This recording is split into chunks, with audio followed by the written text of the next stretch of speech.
Things are gonna get crazy!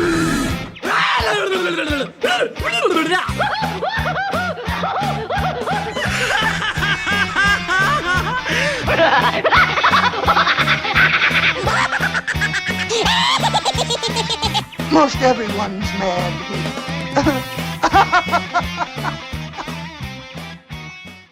Hello, everybody, and welcome back to another fun-filled episode of AniMat's Crazy Cartoon Cast. Hey, how are you all doing? And I hope you all had a wonderful week since the last episode that we were here. And I can tell you that on my end, oh boy, oh, by the way, did I just see, wow, did we get a new fish here? Oh, wow, a few new fishes already. Thank you so much, JF and J Monty, for already starting this off with some fishes going on. So that is beautiful. But as I was saying, yes, I actually had a very nice week myself.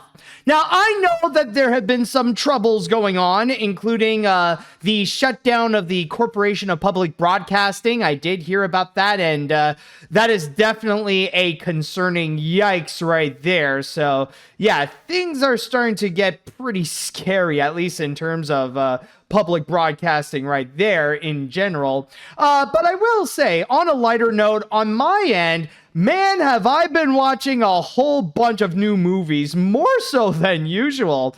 As you guys probably do know, I did get an advanced screening of The Bad Guys 2, which is why I was able to go and release an early review of it.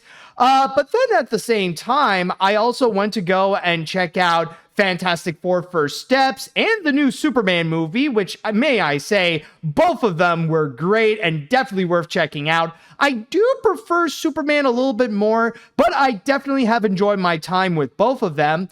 And also, just yesterday, or technically the day before that I am recording this, I did go and see an advanced screening, or technically the Canadian premiere of Genndy Tartakovsky's Fix, which, as I am recording right over here, I am currently working on my review of the feature, which I'm not going to be releasing it this week, but rather next week. I still need time to, actually make the review, so just keep that in mind. I'm not going to be rushing it and then just putting it out as soon as possible. I want to be sure that this review comes out great.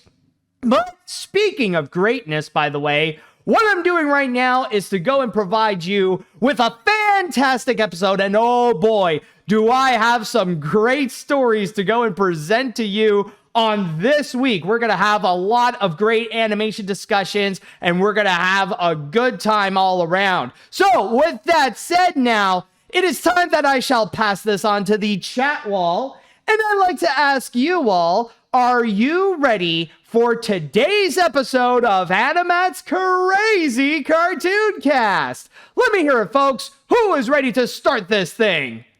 Let's see now. Are people ready? Let me see in the chat wall. Yes, people are ready. People are hyped up for some of the things I'll be talking about. All right, that is beautiful to see. And so, without further ado, it is now time that we shall go and get things started. And with our first story that I have for you today, actually, for the first couple of stories, we are going to be checking out a couple of new trailers that came out, and that they are very similar in many ways. Funny enough, they were both released right around, not just on the same day, but at the exact same time. Maybe one got released just a few minutes earlier, but still though, they pretty much came out right at the same time. And on top of that, these are both animated features that star a cast of anthropomorphic animals. And they pretty much came out right at the same time just to go and promote themselves right in front of The Bad Guys 2, since that is also another movie starring a cast of anthropomorphic animals. Side note, by the way, thank you so much, Meta Ralph, for being another new fish here. But as I was saying, yes, it was pretty much a glorious day to be a furry. And without further ado, let's go ahead and start off by checking out this one right over here, which technically is going to be releasing later, but this does give us our first look into this feature, which is going to be one of the movies that will be coming out in early 2026.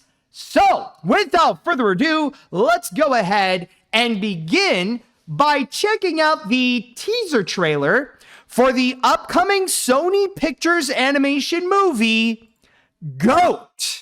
What's up, it's Stephen Curry. The new trailer for GOAT is here. I wish I was a baller. Nutty. Nasty. I wish I was a little bit taller. I wish I was a baller. And that is GOAT, to which it will actually be coming out in theaters, not on Netflix, on February 13th of next year. So, chances are you probably heard about it from time to time that Sony Pictures Animation has a new anthropomorphic animal movie in which it is prominently basketball themed, especially with the fact that Stephen Curry is not only one of the producers, but I believe he is also starring in the feature as well. He's actually going to be playing Will in this movie. You could correct me if I'm wrong, if that's not actually the case, by the way, but you just saw, like, right in the opening of this trailer that he pretty much came in to go and fully present, the entire feature. Let's see. Caleb as Will Harris. So, okay, so maybe I was a little bit wrong on there. Okay. Caleb McLaughlin. Okay, sorry. Okay, so maybe Stephen Curry, like, maybe he'll be among the cast or maybe not. But still, though, like, he is prominently in here, at least to go and, like, heavily promote. So, yeah, I do apologize. Yes, Will is being played by Caleb McLaughlin. And when I did check out this trailer, I will say that there are some things, of course, that really do stand out to me. Of course, first and foremost, has to be in regards to the animation. And I guess that pretty much settles it that Sony Pictures Animation actually does have an in-house style. I think now they are actually going to be keeping that Spider-Verse-like animation and try to integrate that with most of the features that they are going to be producing. I mean, we've already seen it with how they would do so with, of course, the Spider-Verse films, and then we've seen it again making a comeback with K-Pop Demon Hunters, and now we're going to see some of that as well with GOAT, which now they're going to implement that style and how that is going to be used with a sports movie, specifically with basketball. And that's probably one thing I will say that I was impressed the most, is especially the cinematography with how they would go and show the angles of Will playing basketball and tried to present it as, like, epically as possible, especially with the fact that they want to say that this is more than just basketball, that apparently they're calling it war ball in this case, but it does show that in here, you do get, like, a few cool shots with how they would go and, like, show off their moves. Okay, well, that's just the animals just talking to them, but, like, no, I want to see. Okay, there we go. Okay, it was the next shot, actually. So, like, as you can see, like, with Will just going around, like, even though he is small, he could go and, like, outwit all the other big animals so that he could be a legitimate player. So I will say there are some shots here that are actually pretty cool and that the animation itself does look pretty nice. However, with that said, there's just one thing that I'm not going to say is a problem. I'm not going to go and say that, oh, this makes the movie bad, but there's just something that I've noticed that is probably the biggest flaw with the trailer here. Not necessarily with the movie itself, because, well, let's be honest, we haven't seen the movie yet, so we got to wait until our official judgment will be for the release of it. But it's specifically in regards to the world building. There is just so much of it that I feel like it's next to impossible to watch this trailer and not think of Zootopia. Because technically, the way that they crafted this world with all the different anthropomorphic animals and how they play with the different animal species, and especially to create the environment to have it be more accustomed to the different animals and their different sizes and all that kind of stuff, yeah, there is a good amount of creativity. And there are some noticeable differences also in terms of Zootopia and Goat, especially like when you do see in the opening where a lot of it is heavily based on like kind of the lower class area of whatever city that they are in. So there is more of that difference. But with that said, though, it's hard to look at anything here and not think of, well, Zootopia technically has already done it. Like I don't know what it is, but it really is the factor that Zootopia really has this masterclass world building, really thinking of everything on how to create this big city in which all the animals can come together and create this multicultural metropolis with all the different types of mammals that can go and inhabit there, no matter what their size may be, even if they're like tall and gigantic as elephants and giraffes, or if they're absolutely tiny like mice and hamsters. Like they really, like the people at Disney really thought of everything in terms of that world building. So when you want to go and create a world that has a bit of a similar concept, then yeah, it's hard to find anything that can make yourself stand out compared to what is already established there. And even when they play with all the different sizes, even when you see Will going around and navigating himself through the giant animals, like there's a lot of it that again just feels like, yeah, you're kind of doing like what Zootopia has already done. Like it's kind of the same thing with what we have seen with Nick and Judy navigating around Zootopia and its different environments in there and all the different animals that they would have to go and face. Like there are some strong similarities there. So by that point, it's just like it's something that feels like, I don't know, like I think that's probably the biggest obstacle, the biggest question that Goat has to go and fully address. What does it have that Zootopia doesn't? And this is not even to mention about the story of this, where it kind of feels a little too familiar also, and not necessarily in regards to Zootopia. It's not sharing the same story, but as it is a basketball sports movie, of course they got to go with the underdog tale, where it's basically this kid, no pun intended, who wants to believe that he could do anything to go and follow his dreams, and then suddenly he gets his opportunity to go and do so and prove everyone wrong. You know, basically just because he's not big and tall, that doesn't mean that he would be able to go and play basketball. So, yeah, honestly, overall, I'm not going to say that this is going to be a pass for me. I'm not going to go and immediately reject it. But there's just, honestly, like when it comes to this trailer of Goat, it didn't necessarily give me the best first impression.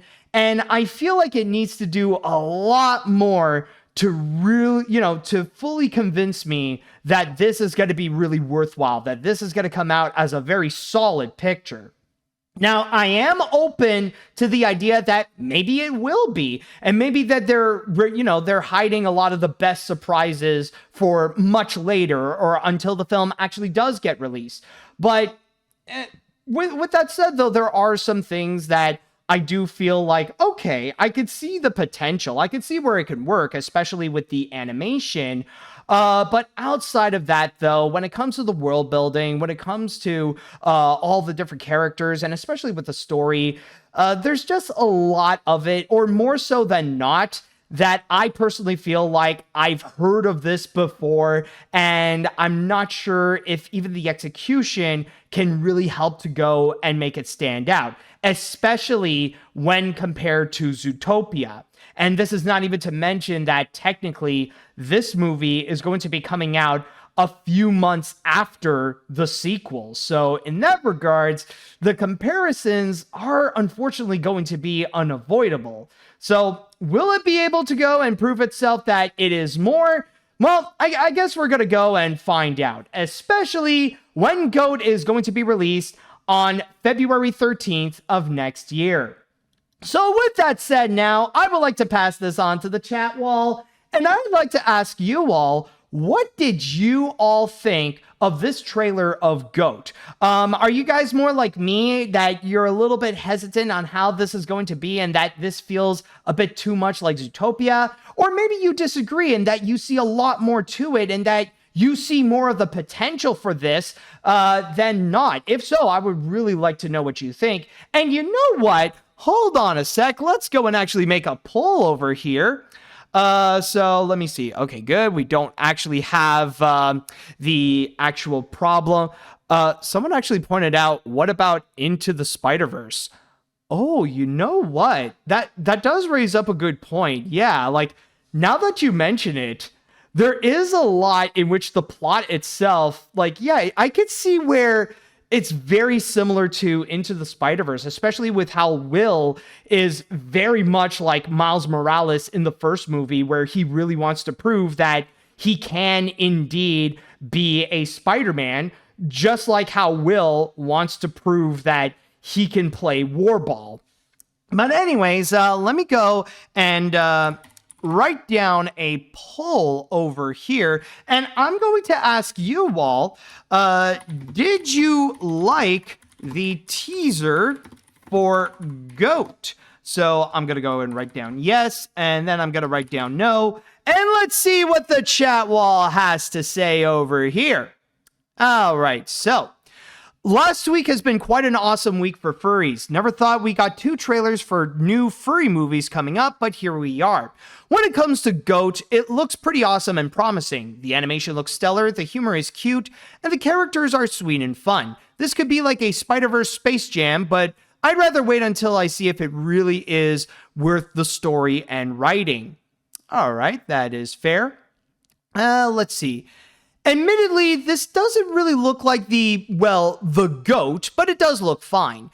The animation is really solid and Caleb McLaughlin is doing a good job, but the story is a little familiar. Like, I don't know if it's just me, but Jet Fillmore is giving me some serious twist villain vibes.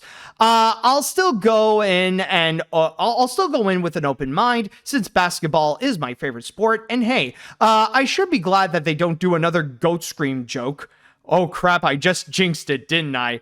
Yeah, sadly, it sounds like it might be a little bit unavoidable. But you know what? There is one thing that I will say is also a positive note for GOAT, which I almost forgot to go and mention.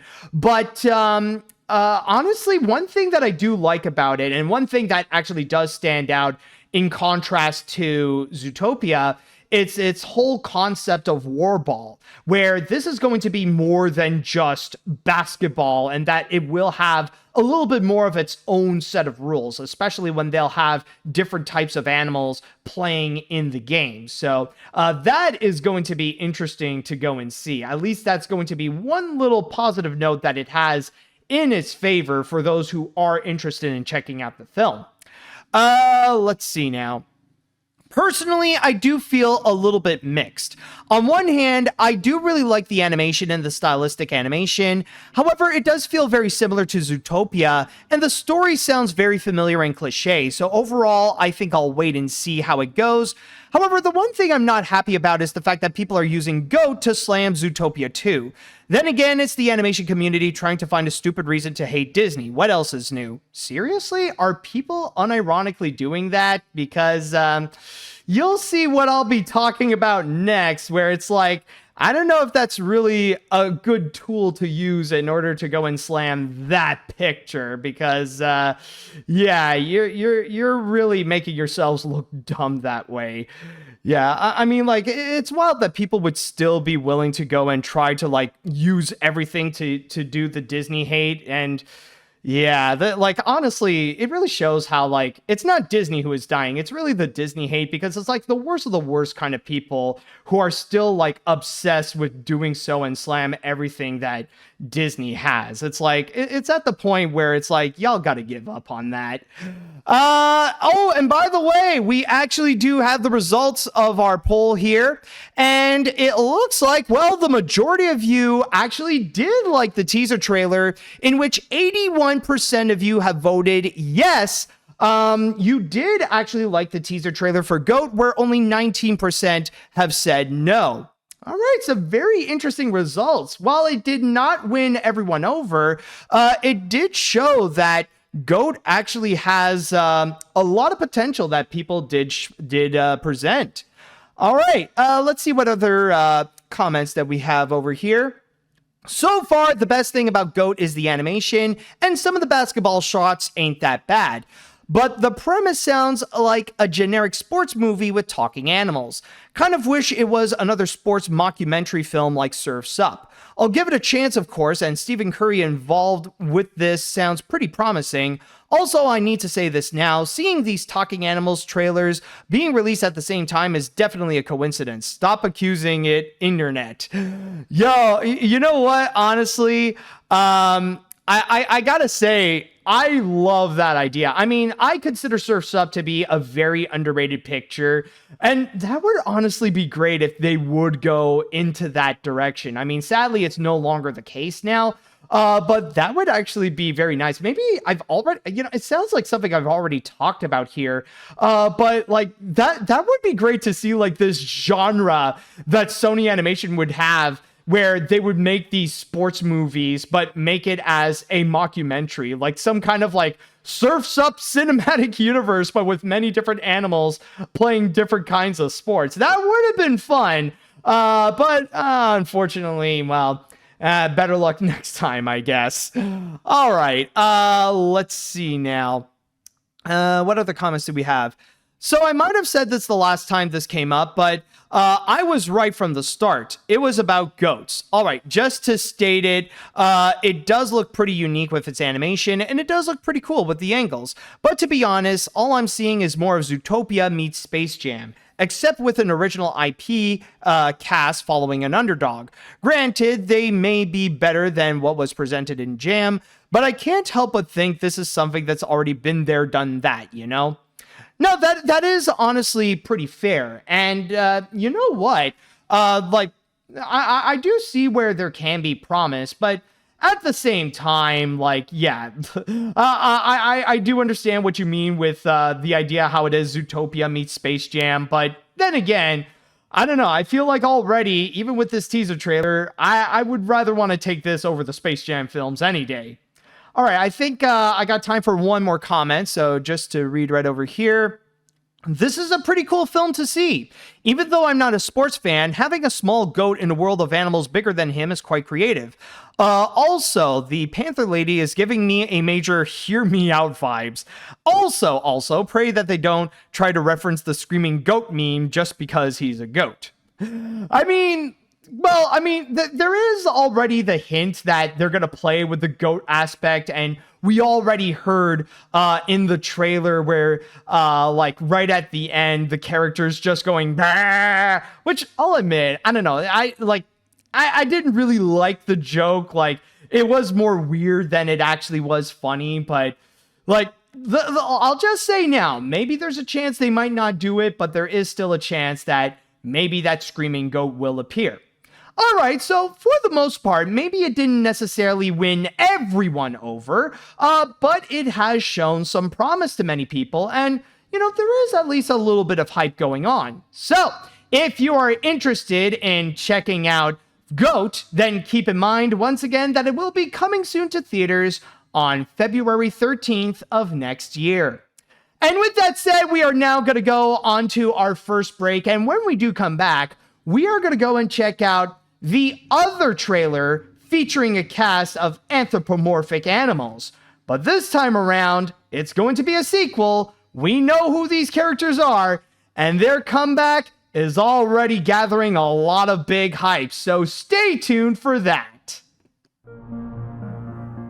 All right, welcome back. Now, on our next story, yes, we have the other animated trailer with anthropomorphic animals. And this time around, well, this is going to be a sequel, very similar to what we have just seen with The Bad Guys 2. However, even though the bad guys would go and try to go and perform another heist or put themselves in a situation where they have no choice but to go and commit a heist to go and help out the bad girls, this time around, however, we're going to go on to the other way, and instead of the robbers, now we're going to be focusing on the cops. So without further ado, let's go ahead and check out the official trailer for the upcoming Walt Disney Animation Studios movie, Zootopia 2. Welcome to Partners in Crisis. I'm your therapy animal, Dr. Fuzzbee. Your worst idea is what you did with your ears.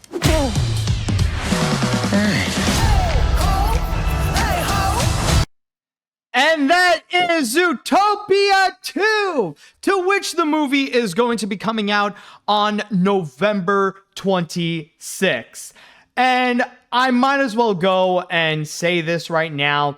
When it comes to the two trailers that we have seen with both GOAT and now with Zootopia 2, honestly, I think Zootopia 2 wins this round because, oh my god, what a fantastic trailer that we have seen. And I just gotta say, I am shocked by how great this trailer actually is, because the thing is, usually with Disney, they're not often the best when it comes to marketing their movies, or, well, that's especially the case nowadays, or when it comes to making trailers to go and really sell on the ideas of that the movies have to go and present. I mean, that's part of the reason why Elio did not, unfortunately, do well at the box office. But in this case here, like, oh my god, there's like a stark difference between the trailers that we've seen with the first Zootopia and what we have gotten with this one in particular. Because even the trailers for the first Zootopia, they were just like, okay, but they really did hide so much of how amazing that first movie is. And in this one right over here, wow, it's honestly pure genius. Like, they really managed to sell perfectly what people really want to go and check out. And that is putting a lot of emphasis on the relationship between Nick and Judy now that they are being partners in crime, or like cop partners, if you will. And they actually started off beautifully, like especially with that whole scene at the start with the partners therapy, in which you got like the little quad with Dr. Fuzzbee here, basically helping out the character. Like basically what this trailer is right over here, it's basically the sequel version of what we have gotten with the DMV in the first movie with all the different sloths, where I do recall there was a trailer that, you know, highlighted like a little abridged version of that scene in particular and just used that to go and promote the movie. And that actually managed to work, and it got a lot of people talking at the time.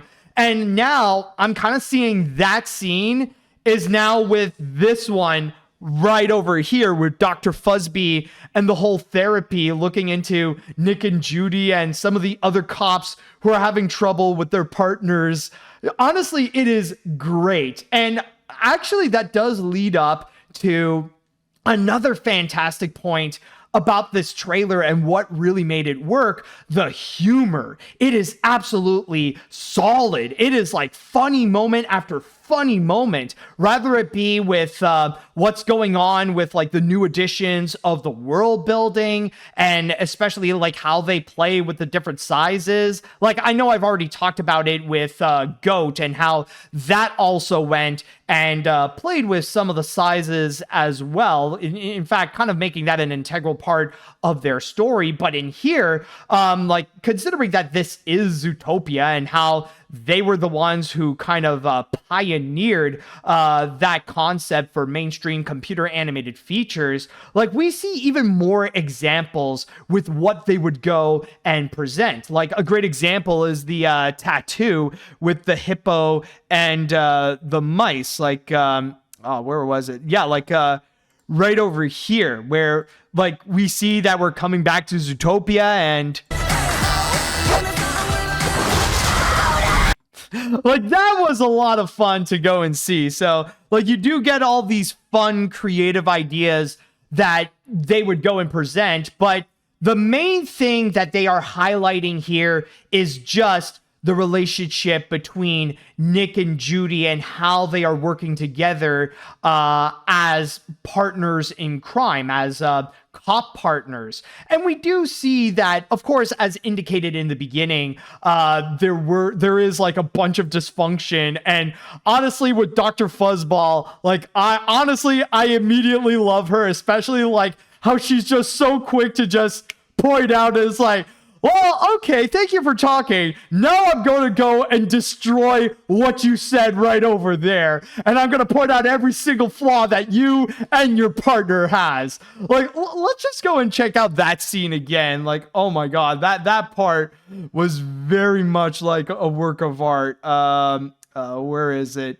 Yeah, there we go, like right over here. So here, let me just go and check this out again. A huge misunderstanding. Notice how she answered first, did not allow her partner to speak, and taps her foot when she's suppressing discomfort. Dang. Like, just on the spot. Like, cool, calm, and pretty much wrecked both Nick and Judy. Really like that scene. Oh my God. And then, not to mention, of course, there is the scene at the end where we see Nick and Judy all dressed up, like this part, like, yeah, right after the title right over here, where we see another dynamic of their dysfunction over here. So just another quick listen. You know, this is not your worst idea. Wow, that was almost a compliment. Your worst idea is what you did with your ears. That, I gotta say, that is great, because let's be honest, like, we all have that kind of friendship, you know? We all have that type of relationship that we have with someone else where we would be just ruthless with each other and, like, brutally honest in that way, where we would go and use that as like our own comedic material. So honestly, there is that element of relatability that you can go and check out. Like, this is honestly a great buddy movie to go and experience, like the kind of feature that does hint out that you got to watch this with a friend to see that dynamic between Nick and Judy. And you know, another thing that I gotta say, what's also fantastic about this trailer and that not many people are mentioning, is that even though now we are legitimately seeing clips with what is in store with this movie and what kind of perils that Nick and Judy may face, we did not see all of what this movie has in store. In fact, technically the new main character here is supposed to be Gary the Snake, played by Kiwi Kwan.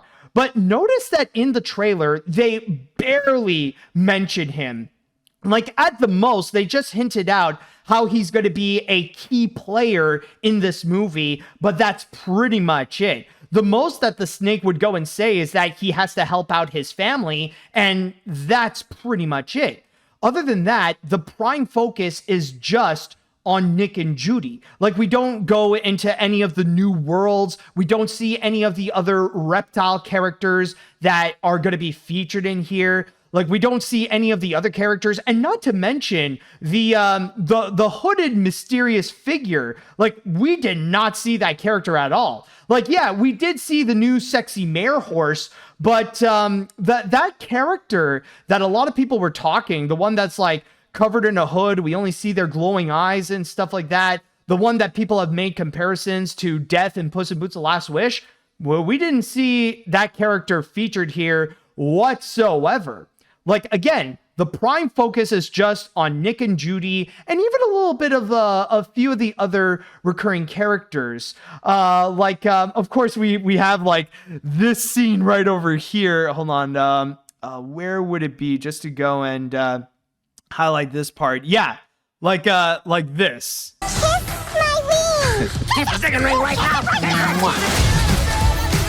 Like, just the fact that, like, the anxiety that they had to go and, like, express. Like, we haven't even seen that before. Just, like, getting all angry, like, get the ring, you gotta go and get the ring! It's, like, really highlighting that as a matter of life and death just for that little girl. Like, honestly, that's another thing that just makes it absolutely hilarious. And this is not even to mention like some of the other aspects. Like, yeah, there's a lot of things that we don't know yet that the feature didn't go and present, but also like just from those little bits and pieces, the animation, just like with the first movie, is just absolutely gorgeous. So overall, I gotta say, this trailer is fantastic. This is probably Disney's best trailer that they put out in a long time, because they were able to go and really sell this movie. And already, I gotta say, like, I was already hyped up for this movie, especially with the fact that I love the first Zootopia. But now, after watching this, it is official for the rest of the year. This is my most anticipated movie, even more so than whatever's going to be coming out next. More so than Avatar: Fire and Ash, of course, but also even more so than Wicked for Good. I am absolutely excited for this movie. I can't wait to see what more is in store. And especially, I can't wait to see this dynamic of Nick and Judy being fully developed. So I just want to go and say, if you guys are excited to go and check out Zootopia 2, then keep in mind that it will be coming soon to theaters on November 26th.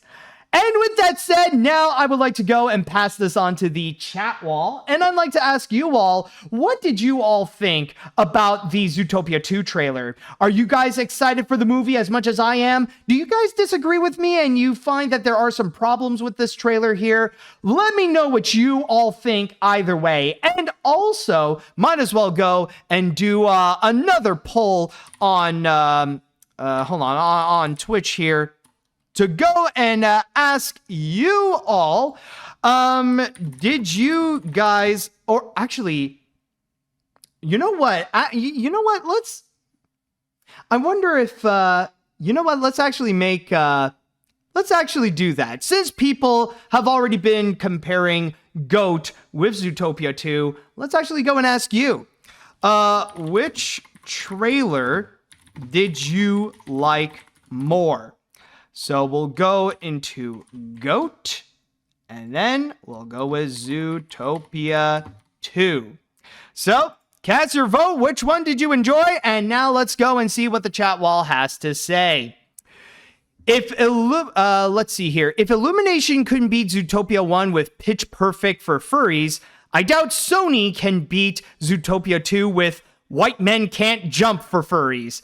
This looks great. This looks like it's going to be more of what the first one made it great. I was already excited for this movie, but now I am beyond hyped. Also, naming the Honey Badger cop Karen, pure genius. Like, that joke alone was enough to convince me to see this movie in theaters. Oh my god, I missed that actually. Oh, that's actually that's a good eye right there. That is actually very clever. Let's see what else here. So this looks fun. The opening is definitely shipper. This opening is definitely shippers like me. Partners counseling. I feel like Nick and Judy's dynamic is really good. I just hope it's not entirely squabbling. Like, there's jabbing like friends, and then there's annoying arguments. I am worried of what's going on with the snake, and just worried about the potential metaphor, or if it's going to try to be apolitical. I'm just worried of what the production might have been like in the last 2 years. I mean, in terms of the production, we haven't heard anything bad that's been going on in Walt Disney Animation Studios. I mean, sure, like we did hear like a lot of the problematic aspects going on at Pixar, but considering that there haven't been any reports at Disney Animation, so far things do seem to be fine, at least from an outsider's perspective. But yeah, like as I stated before, there is a lot of questions that have yet to be answered. Again, this trailer in Zootopia 2 mainly focuses on Nick and Judy, so we don't necessarily know how things are going to be with Gary the Snake and his plot line, and how they are going to go and confront the political undertones in this. I guess we're going to go and wait and see until the movie does come out. So, yeah, all in good time. So, let's see. Man, after how Moana 2 turned out, this is just what the doctor ordered. The expansion of Zootopia itself is really strong. The comedy is really funny, particularly when that elephant just casually breaks the sound barrier. And Gary looks like a really fun character with his animation. This is a top priority viewing, but man, having to go from Diane Foxington to Judy Hopps must be furry heaven. Not saying I blame them. I mean, wait, what? Yeah, I think we found another example of I'm not a furry, but... I don't blame you, dude. And I mean, I don't blame people as well, like, just joyously going from Diane to Judy Hopps. So there is that. And by the way, we do have the results of the question that I have here. And wow, it's not even a contest. The grand majority of you who have voted, 86%, have said that the better trailer is Zootopia 2, while only 14% got GOAT. So fascinating results right there. All right, let's see what we got here. This is actually our first look of Zootopia 2, and that therapist scene is the perfect way to start showing us what the sequel is going to be about. Looks just as amazing as I expected coming from Jerry Bush and everyone at the studio. Looks like Walt Disney Animation Studios is definitely in right hands now that the future of all, now for the future, all thanks to Jerry Bush. Also, I wonder what's their version of To Catch a Predator.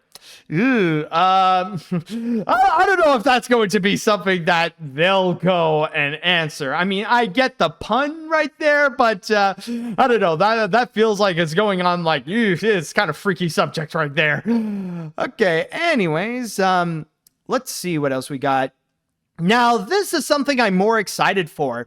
I will state beforehand, I wanted to be cautious since Disney has not been making good tracks when it comes to making sequels, but still, I can't help but have the anticipation high since this was just so fun to watch, especially the tension with Nick and Judy. Already, I want to know what this is about. I'm always more open to new ideas about what they'll be bringing to Zootopia. Oh yeah, the hype is on, make no mistake on that. All right. Let's see what other comments do we have here. Let's see. Okay, I'll go with this. I really love this trailer. The humor is amazing. The characters are still reliable, and Judy's dress is super good looking on her. And I'm also rooting on Ki Hui Kwan's performance as Gary the Snake. However, I was hoping for Judy and Nick to become romantically close, but I guess they're just sticking with their partnership, but I could be wrong. I'm super excited to see this when it releases, and hopefully it does better than any other Disney movies like Wish and Moana 2. Well, at the very least, I gotta say, like, even though I don't hate Moana 2, this trailer alone, I already feel like is better than Moana 2. Like, it already got me on board with the characters and what's going on and all that kind of stuff. And I just want to go and point out, like, a lot of people have already mentioned this when they would go and like inspect like what they would go and find in the trailer. But there is this one little scene, like when you see Nick and Judy in the car, and then suddenly You see the characters in a very casual clothing, but let's just check out what Nick is wearing. Foxy Dad. Now, I don't know if many people are saying that this is a clue to something, if they're insinuating something when it comes to when it comes to Nick and Judy, but a lot of people are pointing out about this t-shirt. They're looking at this t-shirt and they're like, you know, they're raising questions here. All right, let me go and let's see what we got in this comment. Dang, this trailer looks awesome. The original Zootopia is one of my favorite Disney animated films, and this looks like it could be a worthy follow-up. Visually, the movie is as gorgeous, the humor is great, and I love how they are expanding on the world of Zootopia. So overall, I am so excited for this, and it would not surprise me if this would end up becoming a billion-dollar hit if it does live up to the hype. You know, I'm just going to be honest here. If Moana 2 is able to become a billion-dollar hit, even in terms of the way that it came out, I think Zootopia 2 will have no problem whatsoever. I think Zootopia 2 is going to be perfectly fine. Even with all the big movies that are going to be coming out, even with Wicked for Good being released, even with that Five Nights at Freddy's sequel, or even with Avatar, Fire and Ash, I think Zootopia 2 is going to do just fine. And I would not be surprised if it ends up becoming even greater than the first Zootopia in terms of its box office results. So there is that factor. Just want to go and point that out. All right, I think I'll go and read one more comment here. So let's see now. Hype for Zootopia 2. I am excited for the ad cemetery with Nick and Judy, and as well as the expanded world building with the snake. And might ask, why are the other animals aren't in the last film? Although one thing I'm worried about is the, no pun intended, elephant in the room for the depiction of cops in this modern age, because I would not be surprised if people might accuse this movie as Disney propaganda. Yeah, and I mean, you know what? This is a true concern. And I mean, I did talk about this a little bit, and that is going to be the big question there. But there is one thing that I do want to go and point out, and that is, if you guys do recall the previous trailer, the teaser trailer that they have shown, in which we did see Nick and Judy teaming up with Gary the Snake in order to run away from the cops. So if anything, like, best case scenario is if Disney would know how to go and make a commentary about cops in this modern age, or maybe even having some kind of ACAB commentary on this. I know that's like dangerous territory that they would be walking on, but considering how beautifully they handled the political commentary in the first movie, and especially with the fact that we do have the same team of the first film, and technically the same team who also worked on Encanto, maybe we will see some great results from them transcend onto Zootopia 2. So maybe, you know, there is a chance that maybe they'll flub up and maybe the political commentary might end up as cringe, but at the same time, there is also that chance that it could come out very strong as well.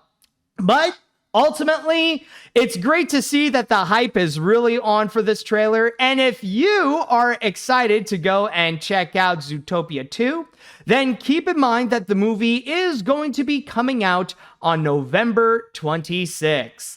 All right, so those are the trailers that we have just talked about here. So we're going to go on to another break, and when we will come back, well, I'm technically going to go and talk about another trailer that we have seen before, but it's not going to be about the trailer, but it's about more ideas of what could come out of this potential franchise. So stay tuned for that, and we will go and discuss about an idea that James Cameron may have. All right, welcome back. Now, when it comes to our next story, we are going to return to go and discuss about Avatar. And no, not Avatar The Last Airbender, specifically James Cameron's Avatar. Since not too long ago, Disney, or technically 20th Century, did release the trailer for the anticipated Avatar Fire and Ash. And I did discuss about that in this podcast recently. And I will say that I was very impressed by both the world building and the visual effects that were presented. I had no idea what was going on in terms of the story and the characters, and to be very honest, I don't think I would really care much to do so anyways, but I will say, for my eyes, it was very pretty to look at. Now, rather if I would go and actually watch it, well, like I said before, I first got to go and see The Way of Water, because I haven't watched that yet, and then I will check out Fire and Ash. Rather, if that's actually going to happen by the time that it's in theaters, I don't know. I guess we're going to wait and see. But anyways, we're not here to go and talk about Fire and Ash again. We're going to go and talk about a different idea that James Cameron has, because he actually did express a potential idea of what else he wants to do with the world of Avatar. Now, there have been a few different ways that he actually expanded the franchise. Of course, you got the Disney parks with the different rides that they got at Disney's Animal Kingdom and coming soon at Disneyland, or I think it's going to be in Disney's California Adventure, but that's going to be way ahead in the future. But also, we also did get a Cirque du Soleil show that was based on Avatar, or at least that was like a while back. I actually remember watching that. But this isn't going to be any of that. What James Cameron actually has in mind, well, it does relate to what this whole thing is about, and that is talking about cartoons. So yes, folks, James Cameron is actually thinking of bringing Avatar into animation. Now, the whole thing with this is that James Cameron had this big interview with Empire in relation to the release of the Fire and Ash trailer. And one idea that he has proposed and that he talked about with Disney is not just to bring Avatar into animation, but to create an animated anthology. Now, rather if that's going to be a show or a movie, he hasn't figured it out yet, but he did express that, well, you know, maybe doing some kind of anthology thing with Avatar could actually be a solid idea. In fact, going into my source here on Variety, James Cameron states here, I said, look, I want to do an animated anthology series that is essentially in the world, but stories that you wouldn't have expected from that world. There might even be an animated feature in there. It might be a feature for streaming or a theatrical feature. He then continued by saying that Cameron said his plans is similar to that of the Animatrix, the acclaimed 2023 animated anthology series that took various backstories to the Matrix film trilogy. He called that project a great example of how we can add texture and Baroque detail to the world of Avatar. Then continuing forward, he also says that the animated stories could deliver backstory on characters and tangential stuff that happened off camera within the movies. Who first landed on Pandora? The first expedition. You could go anywhere you want. We haven't done much with that yet. We're still gathering our stories and that sort of thing, and I've got to find the boutique filmmakers, the animators, that want to do it. Now, keep in mind that this is still very early, you know? This is still like way ahead in the future, and for now, this is still just an idea that James Cameron has in his head. Now, rather, if this will actually go and occur, or will this not, well, I guess we'll have to wait and see. But this is an idea that James Cameron went and actually expressed with what else he could do with the world of Avatar. And I gotta say that my first impression when I did hear about this is that it is a little bit funny when he mentioned that he wants to bring Avatar into the world of animation. But let's be honest, folks, with the amount of CG that is used in this feature, or at least like with the first and the second, you could say that it is almost animated. I mean, it's not like fully CG dependent as like the Lion King remake and Mufasa, but it's one of those movies that the grand majority of what you see on screen is a lot more CG than actual human characters. So there is a component where some people could argue that, well, in a way, the Avatar movies are like animated features somewhat. Like, I know it is debatable, but the fact that it can even be a debate does prove my point. But then you have the notion of what James Cameron wants to do. It's not just bringing Avatar into animation, but it's rather he wants to do an anthology story, or he wants to do some kind of anthology, whether it be a series or a movie, to go and tell different stories about the world of Avatar. And that's another thing that I do find is actually kind of funny as well, because the first thing that goes into my mind is that, okay, so you got this big sci-fi property and you want to go and turn this into something that is anthology related, rather it be a series or a movie that goes out to go and expand the world of your franchise, similarly to what was done years ago with the Animatrix. You know, I actually did see something like that very recently. That sounds very much a lot like what we have just gotten with Predator Killer of Killers. Like, that's pretty much essentially what Predator Killer of Killers is. It's an animated anthology movie where it would take a popular property that is normally known as something that is in live action, and then they would go and bring that into animation, where its purpose is to go and fully expand the universe that it established for itself, or more specifically, that it primarily established in Prey. So from there, you do get like little similar stories, but in different time periods. And then at the end, they have one more extra story where everything all combines together, where we see like this crossover of the different anthology stories into one climactic ending.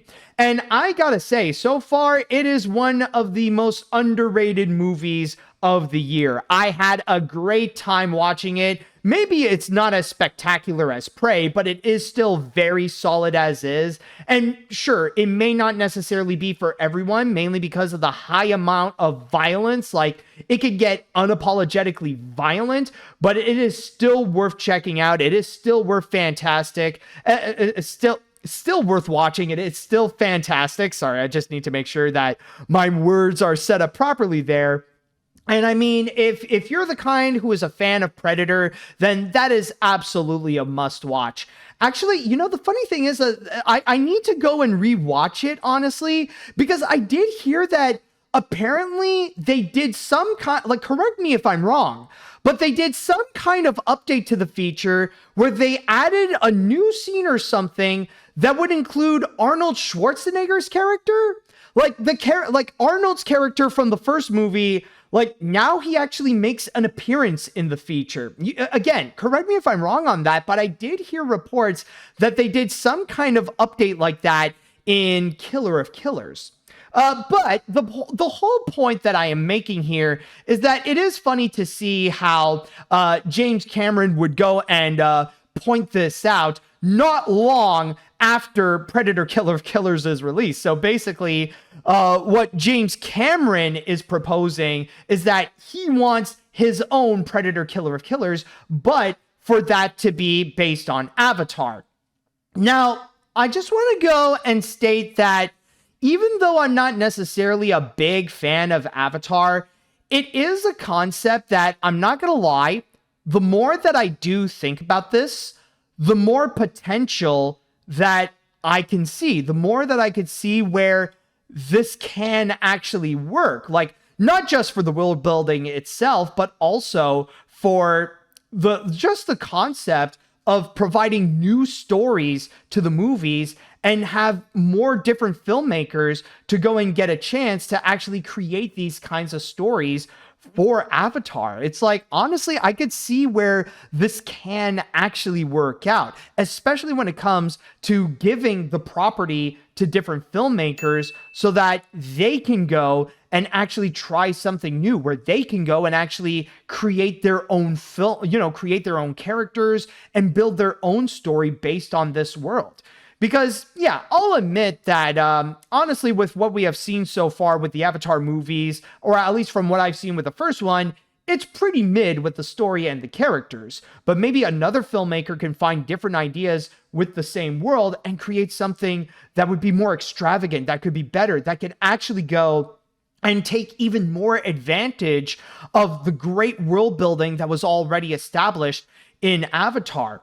And honestly, what made me think of the great potential that it lies in there is honestly another comparison, like something that not just thought of, but something that I recently thought about that is very similar. Like, this is another thing on Disney Plus where it is another anthology series, but based on a different popular sci-fi property. Star Wars Visions. Star Wars Visions is fantastic and another underrated anthology series out there. Like, honestly, an underrated piece of Star Wars media right there, mainly because of the fact that it doesn't focus on any popular characters. They just focus on trying to create their own stories with their own characters, but using the universe that Star Wars already established as their template. And so far, we have seen so many great stories that did come out of it, not just from Japanese animation studios, but also from international studios in Volume 2, like with... what was there? There was Aardman, there was Cartoon Saloon, and what was that South African one? Fish something, I forgot. But like, you guys get what I mean. There's a lot of fantastic potential that you can go and dive into when you give them the freedom to do anything that they want to go and explore in the Star Wars universe. And honestly, I think they can go and actually do the same thing with Avatar right here. Now, I do see that people... Triggerfish, yes, that's the South African animation studio that was thinking. Yeah, like Triggerfish also did something with Star Wars Visions. But with all that said, though, and I do see also a lot of people are bringing up another example or a few other examples in terms of Marvel. They're already bringing up how Eyes of Wakanda is kind of doing the same thing as well. And also, What If has a bit of a similar concept. And by the way, before I continue, I just want to go and backtrack a little bit to what I said about Predator Killer of Killers. I see that Alan Oliva 2000 here actually does have an interesting source to mention about what I talked about. Apparently, Predator Killer of Killers' new epilogue scene debuting on Hulu shows Arnold Schwarzenegger's Dutch returning. Comic-Con on Friday, Predator franchise filmmaker Dan Trachtenberg said that the new cut of the animated Hulu movie Predator Killer of Killers is debuting tonight. Okay, so it's like a new epilogue thing. All right, gotcha.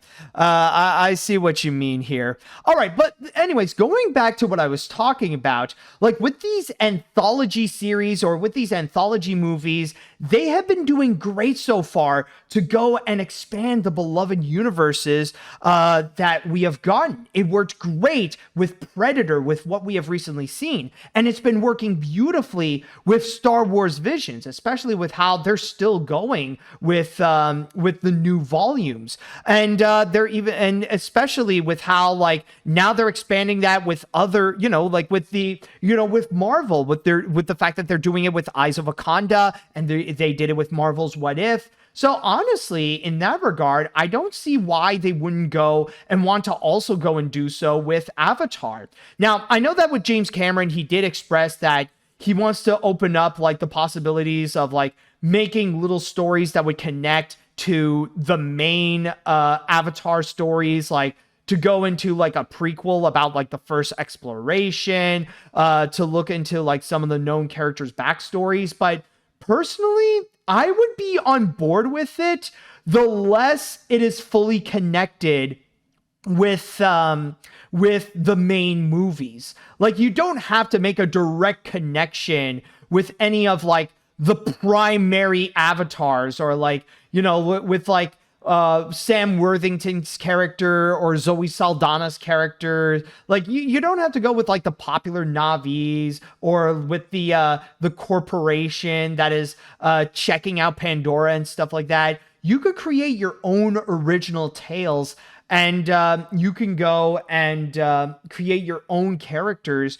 to explore what is in this world. I mean, it's not the first time that they have done so. Again, when thinking back about the Cirque du Soleil show that featured Avatar, like, they did an entirely unique story that's about the origins of taming the dragon creatures that are in there.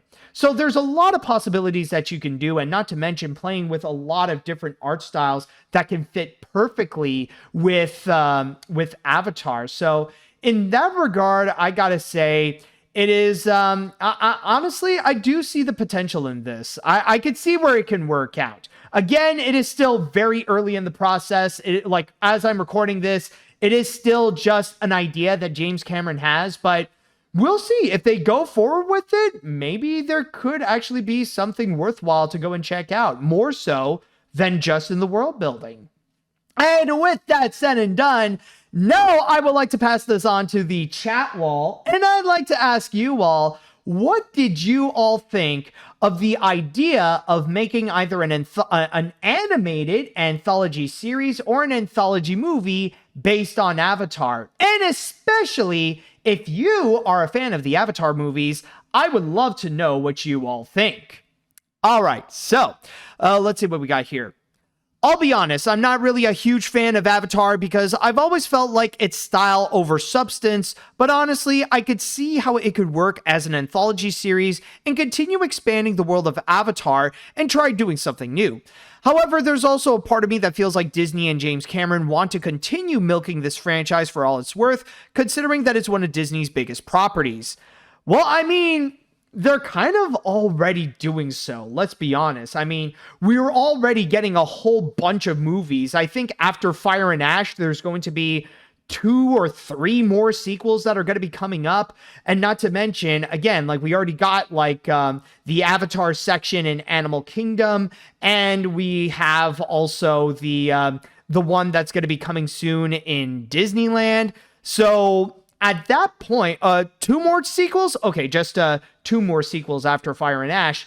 So at this point, it's like, yeah, Disney, yeah, like, I'm not going to deny Disney is already milking it. So I feel like it wouldn't be out of the ordinary that they would also do so as well. It's just that in this case here, like, maybe this, like, if they do move forward with it, it's not like they're going to go and, you know, they're not going to go and immediately rush it to get this out as soon as possible. But I will say that, like, at least with this idea, I do see where they can go with this. I do see, like, where they can actually get a strong idea, where, or at the very least, I do see where it can work based on what we have gotten with Predator Killer of Killers and with Star Wars Visions. Maybe Avatar could be another one that they could do. They already got a working formula with it, so maybe this can as well. Or maybe this is just another stupid reason to go and milk the franchise, as you said. That is also another strong possibility. Do we have any other comments? Wow, it's not much. I'm actually kind of surprised. Okay, if you want anything from me, it's a pass, or if anything, I will give it a chance at some point if I get interested, since I do like watching anthology films before, so who knows, I might like it. Yeah, you know what? Actually, come to think of it, I mean, the main selling point is just the fact that, well, it's Avatar. It's just an idea, so that's pretty much it.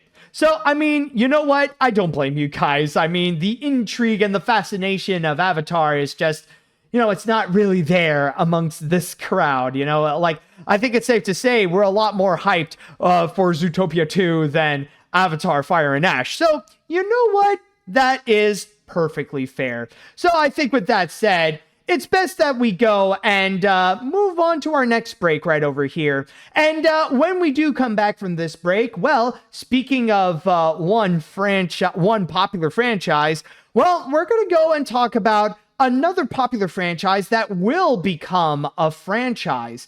However, speaking of milking it, that's actually a great way to go and segue to our next story. Even though this company has some big plans for this movie, would it be milking it too much? Well, we're about to find out after this. Hey, welcome back. Now, before we go into this next story, I was just scrolling through Facebook and I actually found something very interesting. It's a little bit of breaking news, or like it was already revealed like not too long ago, but I think it is worth mentioning right now because it does sound pretty interesting. So as you guys probably know, the merger has already begun, and now Skydance is making its way in order to go and fully take charge of Paramount. But here's a related piece of animation news. This is from Deadline, apparently. Paramount Global co-CEO and the president and CEO of Paramount and Nickelodeon, Brian Robbins, is expected to depart following Skydance's acquisition. So yeah, this is just to say that pretty soon, Brian Robbins is actually going to be out. So yeah, it's getting real that it's not just Paramount, but also Nickelodeon is fully going to be under new management. Now, what does that mean? I guess we're just going to have to wait and see.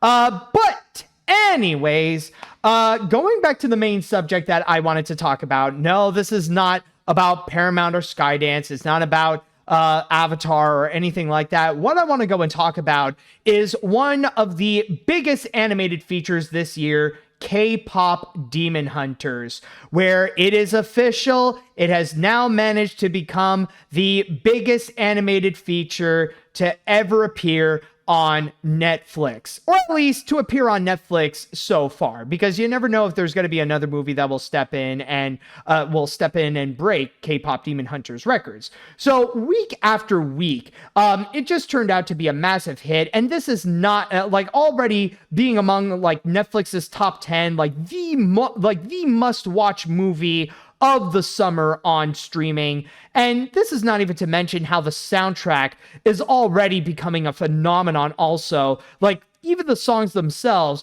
are already topping the charts with songs like Golden, How It's Done, Your Idol, Soda Pop, and many, many more.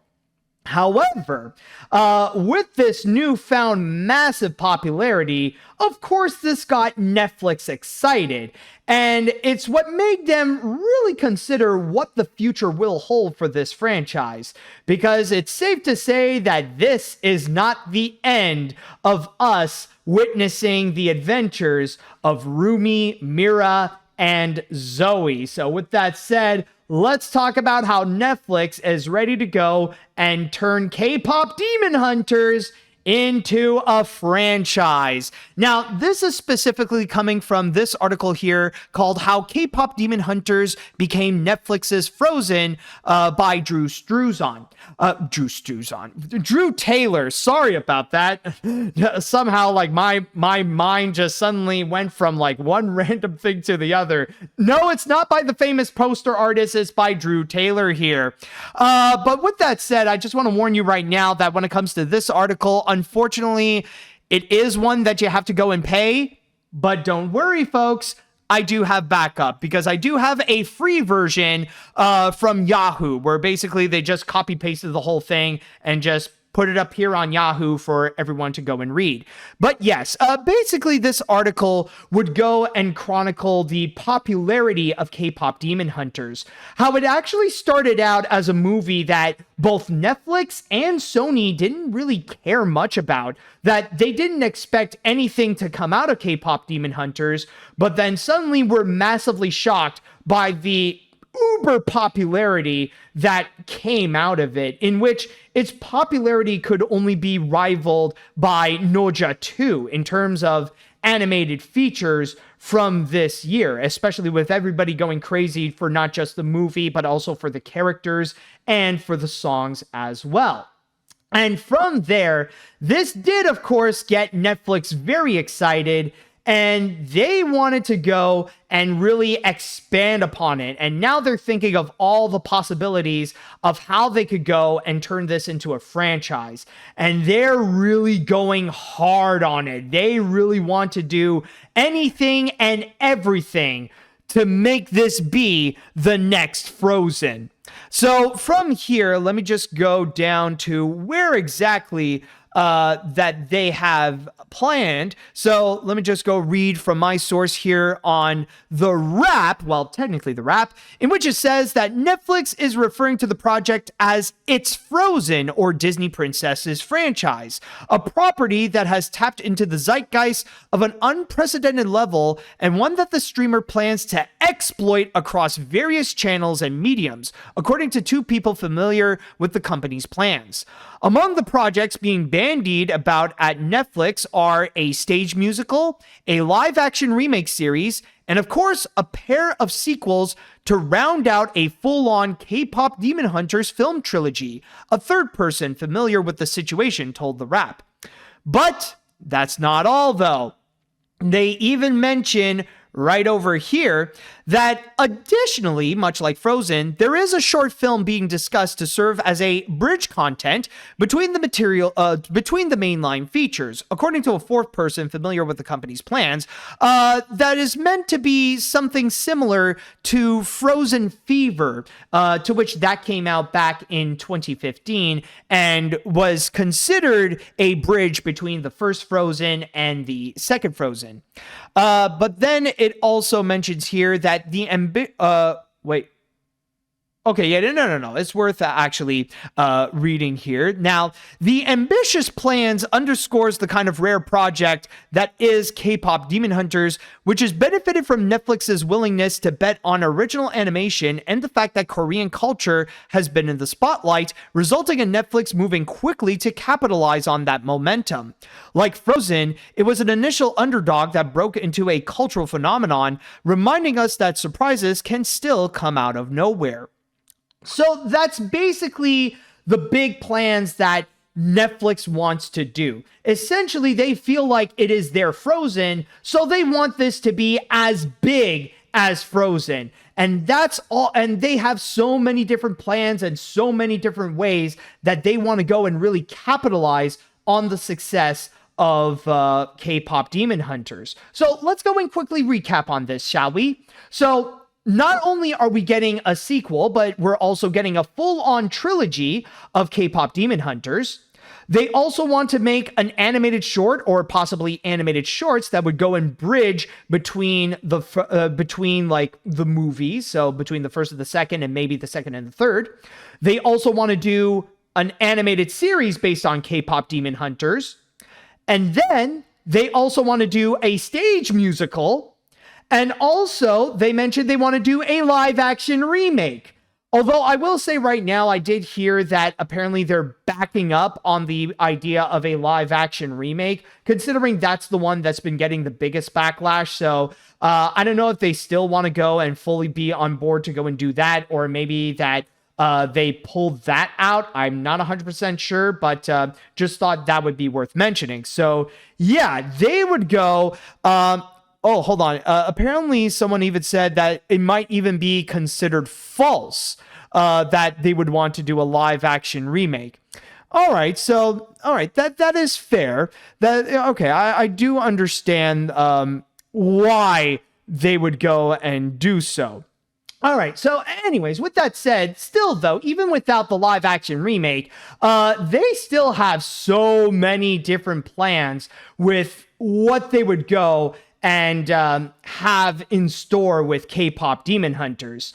And I'm just going to go and say this right now. Like, I'll just quickly recap on my thoughts on K-pop Demon Hunters. I will admit that, I do think it is a very solid feature. It definitely is solid. The animation is fantastic. The characters, they're just filled with fun personalities. And the stories and the songs are definitely catchy. But I don't agree if it is like best animated feature material. Like, I wouldn't say that it's amazing or if it's like the best animated feature of the year. I would honestly not go that far. Especially when I do find the directing to be a little bit mediocre. That kind of messes with the storytelling in this. And not to mention that I feel like there's a lot of things that it's trying to be. It's trying to be Spider-Verse. It's trying to be Turning Red and all that kind of stuff. So in that regard, I don't know. Like, for me, it's not my personal favorite movie of this year, but I do acknowledge it is still very solid as is. So when I heard that they're doing all of these plans with what they want to do with K-Pop Demon Hunters, that's at the point where I'm like, I don't know about you guys. And I mean, this could be something that I understand if people are going to disagree with me on, but it sounds a little bit too much. Even if they're not doing a live action remake, they're still pointing out like so many different things that they want to do, like to go and keep like pushing out more K-Pop Demon Hunters. Like, okay, it's one thing if they want to do a sequel or a trilogy. In that regards, that's perfectly understandable. That is fine. I get that. And especially with its popularity, that's kind of to be expected. But then again, now they're also mentioning plenty of other stuff, like shorts, a series, a stage musical, really going in, like pushing out K-Pop Demon Hunters one after another. And that's where it's starting to feel a little bit overwhelming, especially with the fact that in this article, like the journalists even did write, like Drew Taylor wrote that basically what Netflix wants to do is to go and full on exploit it, to go and capitalize on the success of K-Pop Demon Hunters, that basically Netflix just saw dollar signs and now they really want to go and push it out again and again and again. And what I'm personally fearing from all this is if they're going to go and try to push all these projects out as soon as possible, that they're not going to go and try to wait until we can go and like have a break from K-Pop Demon Hunters and then suddenly see that they're going to be coming back to go and reignite the excitement again. No, they're just going to go and try to like overexpose K-Pop Demon Hunters, like with all these different plans where we can't even have that break from seeing Huntrix being, to appear on Netflix or on the internet again and again and again. Like, that's honestly something that feels like it's just a one-way ticket to go and have franchise fatigue. And this is not to mention that I did see that someone has pointed out that there's like a scary paragraph that was written over here. Now, I don't know if it's necessarily the journalist's fault for writing it in such a manner, but the idea that they have presented is a little bit freaky. It's actually down, where is it? It's actually, yeah, they're right over here. Yes. So in here, it actually states, if there is one snag to the streamer's plans for aggressive K-Pop Demon Hunters expansion, it's the fact that the original directors Maggie Kang and Chris Applehaus have yet to sign onto additional projects. And for Netflix and Sony Pictures Animation, it will be important to get the directing band back together before they go out on tour. Regardless, Netflix owns all the underlying rights to the IP, meaning the streamer can do whatever it wants with the title and its future, with or without Sony Pictures Animation, according to several people with knowledge on the situation. Those sources have all said Netflix and Sony Animation intend to work together on the franchise. So from there, again, like maybe it's just the way that that this article would go and phrase it, but they're basically saying if Netflix wants to, it can just fully separate themselves from Sony Pictures Animation and pursue their own path to go and really capitalize on K-Pop Demon Hunters. So basically saying, even if they don't sign on the original directors to be back for this, or even if they don't have Sony Pictures Animation on board, they're still going to go and continue with making more K-Pop Demon Hunters. Now, is that actually going to happen? I highly doubt it, but still, though, it is a concerning sign that Netflix is really going to go hard and try to overexpose K-Pop Demon Hunters to the point that it may not work in their favor and could cause it to go into franchise fatigue. Because the thing is that even with all the comparisons to Frozen and the Disney princesses and stuff like that, one thing to give credit to Disney is that they are aware of the problems with franchise fatigue, and they don't go and immediately rush a franchise to go and actually to go and fully capitalize on it again and again. When they got something that truly does work, there are times when they can be patient, especially when it comes to original new properties, especially like with their animated films.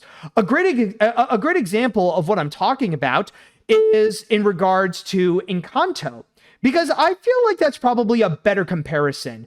I feel like, like K-Pop Demon Hunters is not really the next Frozen, but more like the next Encanto, considering that it became a streaming phenomenon and how the songs became massively popular to the point of topping the charts, similar with Encanto, with how songs like We Don't Talk About Bruno became viral sensations or even cultural phenomenons. But the big difference, however, is that when Encanto became a phenomenon and during the height of its popularity, Disney didn't go and immediately try to push to make this a big name franchise as soon as possible. They're meticulously taking their time to integrate Encanto onto the Disney family. And the next big project that they have with Encanto is going to be a ride at Disney's Animal Kingdom. We have yet to hear if they're even considering to make an Encanto sequel or not. And even when you do look at Frozen, yeah, like Frozen is one of Disney's biggest franchises, and now they got like numerous of sequels, or at least they got one sequel release and there's going to be 2 more coming soon. And they got a whole bunch of rides at the Disney parks, and they even got like an animated short and even a series of shorts with Olaf. But still, though, that is another thing that Disney managed to go and take their time in order to craft, so that Frozen won't have that franchise fatigue, and that they can have a system going so that Frozen can still be its own thing and still be popular, even like right now. It's, still maintaining that its popularity can still be as strong as it was back in the end of 2013. So in that regards, I just want to go and say that when it comes to K-Pop Demon Hunters, I'm not against them trying to make a franchise. I mean, I completely understand if you want to go and make more K-Pop Demon Hunters projects, like making sequels and stuff like that, especially when it is currently in high demand. But still, though, I feel like Netflix is just rushing it right now. It feels like they're trying to go and force out an entire franchise because of the popularity of how it is right now. And I mean, the craziest thing is that technically K-Pop Demon Hunters is still fresh. I mean, it's only been only a month since that movie was released. Like, they're not even waiting until how the popularity is going to be in the long run. Like, they're not waiting how things are, in 6 months, or they're not even waiting after, a full year. Like, they're just taking action in order to do so immediately, in order to go and immediately build hype while it is still popular right now. And in that regards, I feel like the worst case scenario is that K-Pop Demon Hunters is going to be the next Lego movie, where when that film came out, out, it became a massive phenomenon. It got a popular song with Everything Is Awesome. So from there, Warner Brothers would try to go and they would capitalize the crap out of the Lego movie with merchandise, with a TV show, with Unikitty, with different shorts. And then they would go and have like the spin-off movies like the Lego Batman movie and the Lego Ninjago movie. And it quickly became all too much, where the public was pretty much overwhelmed by the amount of exposure that they got from the Lego movie, and they quickly ended up rejecting it. Where by the time the Lego Movie 2 came out, 5 years after the original's release, it turned out to be a massive box office bomb. So bad, in fact, that it caused the Lego Group to split with Warner Brothers and then to go and team up with Universal. And if Netflix is not being careful, then I feel like the same outcome is going to be with KPop Demon Hunters, where they're just going to go and try to force out the Huntrix image onto everyone's faces, like to try to keep that momentum going so hard that people are ultimately going to go and just reject K-pop Demon Hunters altogether, that the hype would just immediately go and die out, and that they would just, reject it. To make a long story short, if Netflix is not careful, then K-pop Demon Hunters is going to be done sooner than they know it.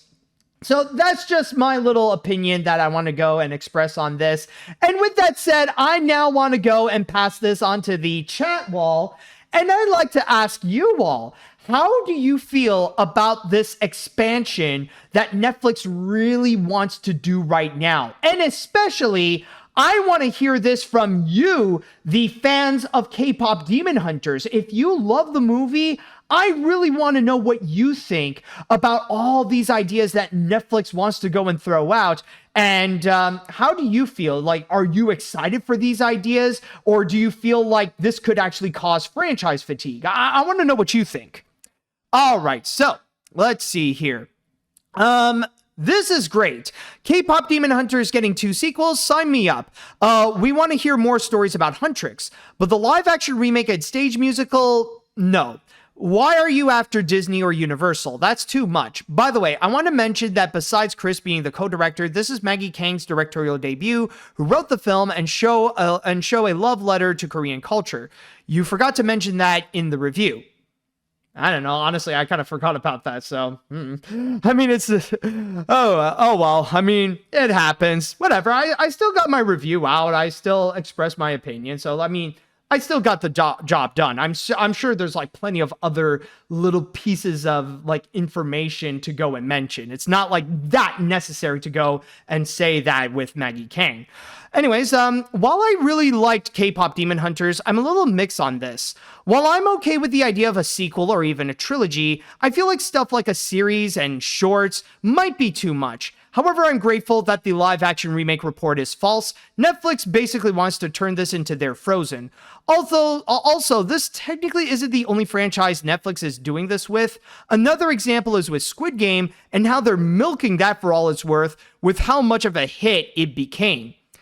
You know, honestly, that could actually be a very solid comparison. Like, we are seeing how Netflix can get very excited and how they want to try to milk things for all they're worth. So basically, maybe that's the better comparison, how K-pop Demon Hunters is becoming the next Squid Game.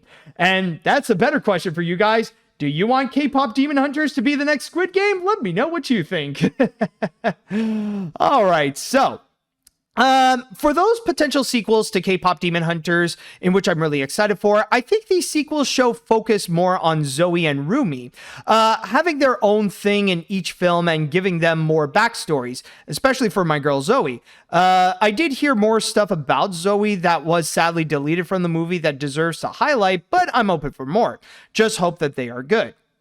Exactly, like that's the thing though, is that you know, a lot of that's really the main thing is that are you able to go and maintain that quality with project after project? Because then at that point, like you're pretty much going towards quantity over quality. And that's the thing I'm worried about is that you're really trying to push all of these ideas at once, yet you're not really focusing on are these projects going to be good? Like, it's one thing to put out K-pop Demon Hunters, but can you go and like can you go and like make that success continue, or is Huntrix just a one-hit wonder?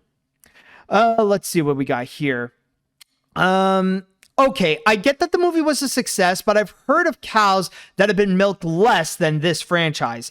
It seems like a recipe for franchise fatigue, and that this will overexpose it to hell and back. And it might turn into a monkey's paw wish where we might get a double-edged sword. It could be good, but it could become the next Ice Age with sequels that get more and more unnecessary. I mean, it has only been a month and a half since its release. Did they not think about that? Exactly. It feels more like a reactionary thing. It's kind of like when they announced that they're going to try to submit Golden for the Academy Awards for Best Song. Like, at that point, like, yeah, I understand you want to go and announce it early while it is still massively popular, but would you go and get that same hype during award season? Because I'm going to say right now, will it get nominated or not? We'll see. But if we think rationally and realize would it actually win? I'm going to say right now, I highly doubt it, especially if it's going to be competing against the songs of Sinners.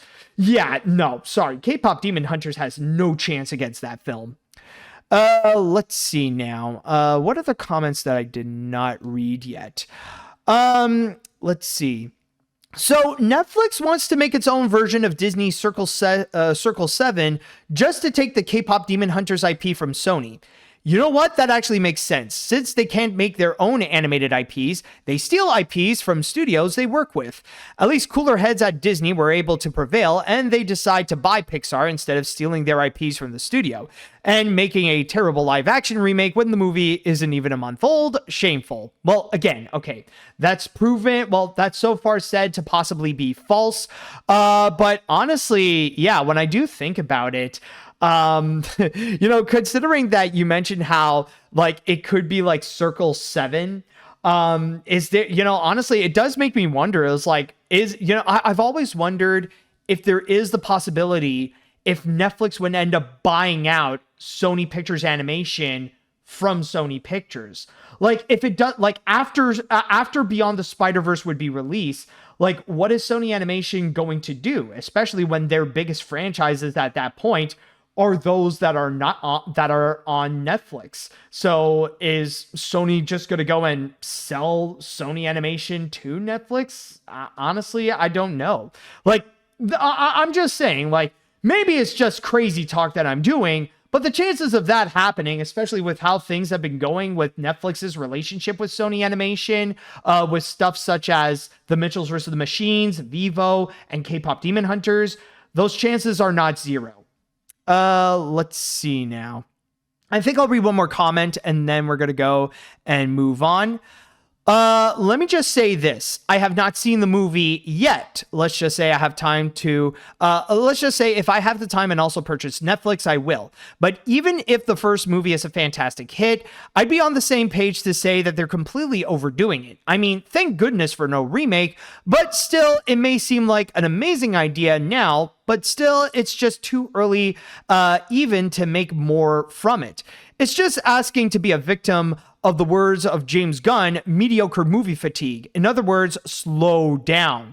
Exactly. I think that's the biggest problem right here. It just sounds all too much. And that Netflix is emphasizing quantity over quality with the, like, even if you take out, again, the live action remake, there's still the factor that they want to do a musical, shorts, a series, and a trilogy. And that all sounds like a little bit too much. And again, you might end up with another case of the Lego movie where by the time the second movie comes out, nobody would want to see any more of K-pop Demon Hunters. All right, so that should be it for that story. And when we do come back, we're going to go into the grand finale, and we will then discuss about the most controversial entertainment news that has happened this week, in which allegedly a beloved feature has been completely butchered by AI. But the more we get into this, the more interesting that it becomes. And you'll know what I'm talking about when we come back after this.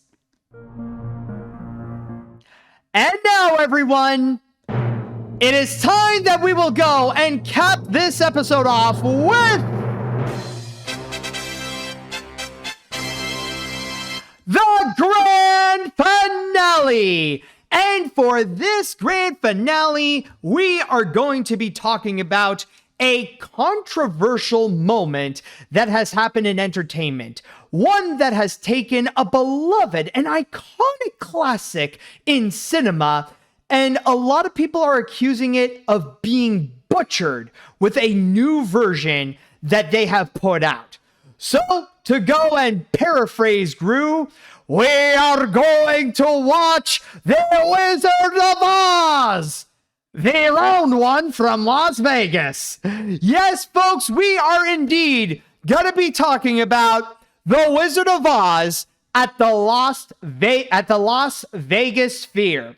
So, to go and recap what the fridge has been going on with this piece of controversy, basically, maybe many of you have heard about the Las Vegas Sphere, which is the new entertainment stadium in Las Vegas. And you know what? This article from Forbes actually does describe it best. So, let me go and read you here from my source on Forbes. Now, to go and describe what is the Las Vegas Sphere in the first place, it is stated that the Las Vegas Sphere is something of an absurd object, even for Vegas, a gargantuan metal dome wrapped in LED screens.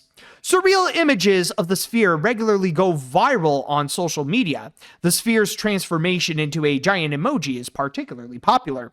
The interior of the sphere offers an unusually immersive experience for viewers, featuring a curved 160,000 square foot screen towering over a 17,600 seat theater. So basically, the Las Vegas Sphere is an entire dome that is, like I said before, an entertainment stadium in which people can go in and they would watch these one-of-a-kind features with this unique screen that just completely that completely envelops your entire field of vision, where you would go and see like these unique films that would transport you into all these different worlds where you could just go and experience there. And even the outside of it is also a massive spectacle where it's just a bunch of screens that would go and present different images. And a lot of times they would go and present a bunch of advertisements on it. Like if you want to see like the latest big movie, they'll make a unique screening for the Las Vegas Sphere.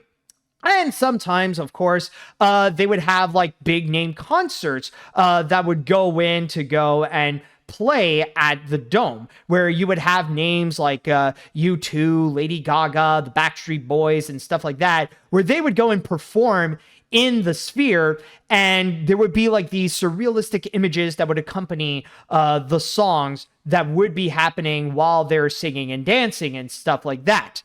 But in this case here, they decided to do something a little bit different, where instead of showing like unique features like an attraction, or if they would go and perform like a special concert or anything like that. And by the way, one more thing that I do want to go and comment about the Las Vegas Sphere, in terms of the theater inside, the best comparison that I could think of is imagine the screens that you would find in theme parks. Like think of Soarin' at the Disney parks or the Simpsons ride at Universal. It's that type of massive screen that would go and like completely cover your your field of vision so that you just see the screen no matter what. But to go back to what I was talking about, they decided that they want to do something a little bit different and to go and present a movie, but they want to present it in a completely different way. So to go back into my source, it actually says that in April, Warner Brothers announced that an altered version of The Wizard of Oz from 1939 would play inside the Las Vegas Sphere. With the help of Google's engineers, alterations to the film are estimated to have cost $80 million. So from there, they have this idea that they want to go and take the Wizard of Oz, but they want to go and really expand it, where you do have like the one screen of the Wizard of Oz, but then they would use Google's technology and would use the AI to go and fully expand where you would see beyond what lies on the screen. And there's actually this little video here on TikTok that actually shows a comparison where you see on top is the original movie and on the bottom is what people see on the screen in the Las Vegas sphere. And you see like this contrast, how it is much larger in terms of what they would go and expose. Like you would see how, they would make the wizard so gigantic, and you would see how with the characters like Dorothy and the others that they are relatively small compared to like what's all around them with the background. So they basically want to go and give this updated experience and a digitally enhanced experience with what they want to go and do with The Wizard of Oz. But from there, however, of course, I did say a bad word, didn't I? I did say AI. So from there, it did get a heck of a lot of backlash, and people really got upset with what the Sphere did and what Google did with The Wizard of Oz. In which one quote here from Twitter, it states, like, with their comparison, over 90% of the film has been touched up with AI to create this new version of the film. Personally, I find this to be disgraceful, where you see like a close-up of Dorothy in which the graininess of the original film has pretty much been gone in order to try to make her skin look a lot more smooth. And then you got this one shot here with Dorothy talking to Scarecrow, which is like a close-up shot. But the one you get at the Sphere, it's basically you got this tiny screen, and then all around it is just a massive background. In fact, that's kind of like the grand majority of what you would see at the Sphere, or in this case, this screening of The Wizard of Oz.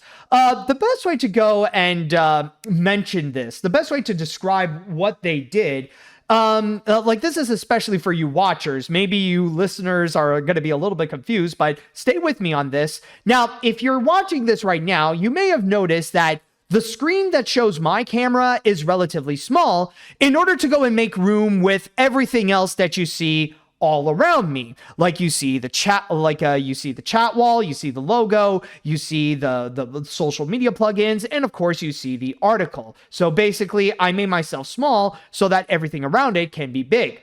Now, what the Las Vegas Sphere did with The Wizard of Oz, imagine if you take my camera, you take it's the same size, it is the same size that you see here, but everything else that it tries to fill is just guessing how the rest of my background looks like. That's basically what you get with this screening of The Wizard of Oz. And again, many people are upset with what they've done here.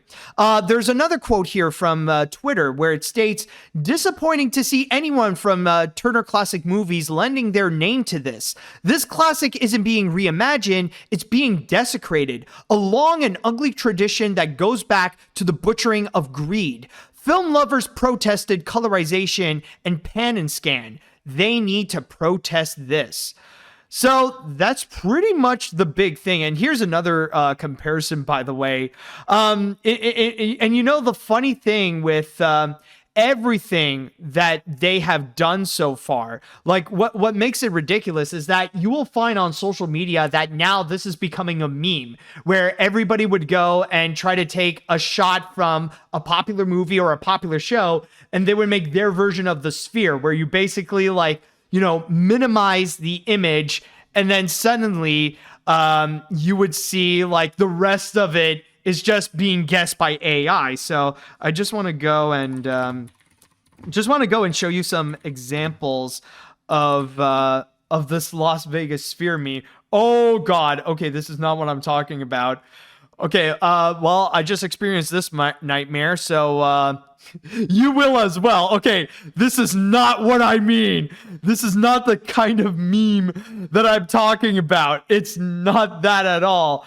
Hold on. Let's go and clarify this. Wizard of Oz meme. Holy crap. That's not what I meant. Do we have any examples that they can go and show here? Let's see. Okay. No. Oh, man. Honestly, I was hoping that I could go and easily find it on like on Google or something, but unfortunately, nah, sadly, it ain't the case. But there's been some that have been going around and they've been pretty funny. Like I remember like there are some that would even use like simple backgrounds. Like they would take something for Sesame Street and you would just see like a very tiny image of like Cookie Monster and Kermit, and then the rest of it is nothing but blue. But anyways, going back to like what this whole thing is about, honestly, I gotta say that the more I do think about this, the more that I find that the idea is just absolutely ridiculous. Like, I don't really see like what the point is in order to go and take an already existing movie and then just completely changing its format. Because what this is doing is kind of like a hidden rule that you should never do when it comes to already existing movies, and that is to go and mess with the aspect ratio. And that's exactly what they're that's what they're doing here. They're trying to go and make the aspect ratio a lot bigger, because normally you wouldn't think about aspect ratios and how they would play a part in storytelling, but they are a big factor into it. Like which aspect ratio you want to go and present your story, rather it be just like in the square full screen or in regular widescreen or panoramic widescreen. Like that is an integral decision of how you want to go and express your story, how you want to go and show your tale. So yeah, like the way that it is literally framed, that's a significant part in movie making and storytelling, especially with how that is going to be dictating your cinematography, the way that the camera is going to be shot, the way that the characters are going to be framed, which direction to go and present the camera. That is all a very specific factor. Like there are some, like of course, like you got a lot of the classic movies that they keep themselves in full screen because that was the best thing they could do at the time. But then there was also the ones that would go and try to expand a little bit more with widescreen to show like what they can do. In fact, with YouTube videos, the big standard is regular widescreen. And then you would get those that are like panoramic widescreen that they really want to go and show not just the characters, but the backgrounds around them. And then you got those that they would go like really extra. And then you got those like super panoramic films that, you know, a great example of those that, you know, they could go wider than widescreen. Some of these include Sleeping Beauty. And just recently we did get one with Wish, in which that is also another reference to like classic Disney, where it's like a throwback to those features as well, where they would go crazy with the widescreen. But then there are even some movies where they would actually be pretty clever and they would play with the aspect ratios, where sometimes they could go full screen and then suddenly go widescreen and then go into panoramic widescreen.